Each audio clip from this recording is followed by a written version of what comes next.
Welcome to the Real Estate Espresso Podcast, your morning shot of what's new in the world of real estate investing. I'm your host, Victor Menashe.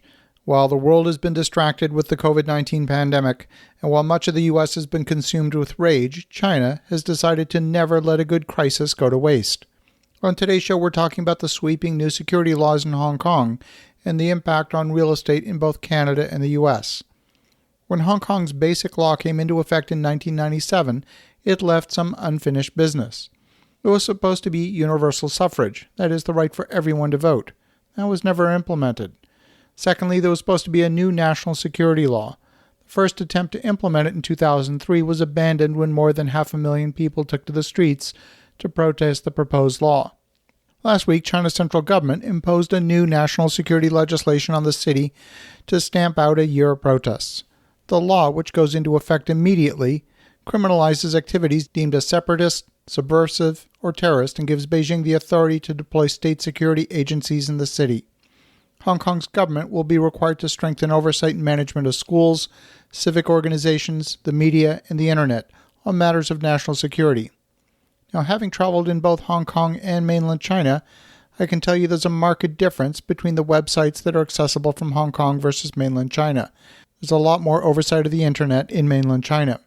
The new law gives China's legislature the power to interpret it, overriding local courts on national security cases. It allows for maximum sentences of life in prison, and it states that it would apply to any person who commits offenses defined by its provisions, even if they're outside Hong Kong and aren't permanent residents of the territory. So far, in the first week, it's estimated by some news sources that several thousand people have been detained under the new security law. So who's at greatest risk of being detained? Well, certainly anyone who's taken an active role in the protests. And number two, someone with a foreign passport could be charged with aiding a foreign government. And those with foreign passports have also been the ones who've been some of the most vocal opponents of China's control of Hong Kong. It's estimated that there are at least 300,000, perhaps as many as 500,000 people in Hong Kong living in Hong Kong today who hold Canadian passports. And there's approximately 85,000 people with U.S. passports living in Hong Kong. If there is a crackdown, it's reasonable to expect that a significant percentage of those who have the complete freedom to come to Canada or the U.S., they'll do so. They don't need a visa, they've got citizenship. And of course, this is a little bit more difficult as a result of the travel restrictions being imposed by the global pandemic. But if you've got a passport, you can get out. Immigration numbers to both Canada and the U.S. are way down this year as a result of the pandemic. There's really 300,000 Hong Kong residents, and they were all to come to Canadian cities. The demand on housing would be significant. The U.S. has temporarily suspended the H-1B visa program during the pandemic. But if 85,000 Hong Kong residents were to descend upon American cities in a short time period, the impact there too would be significant. Other foreign passports are also common in Hong Kong, including British and various European passports.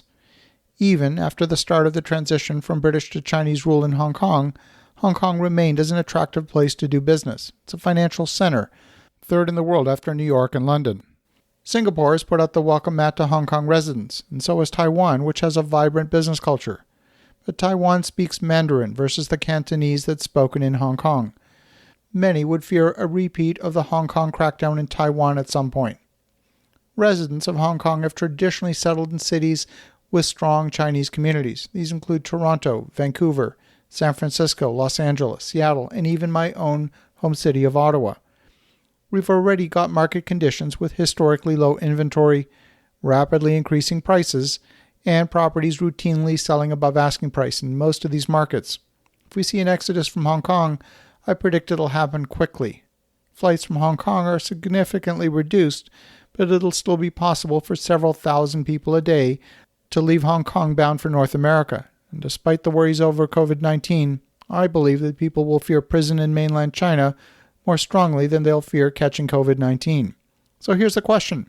If you knew there would be an exodus from Hong Kong into your home city, what would you do to be prepared?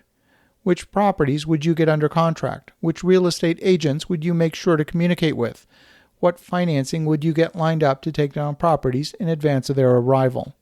As you think about that, have an awesome rest of your day. Go make some great things happen. And we'll talk to you again tomorrow.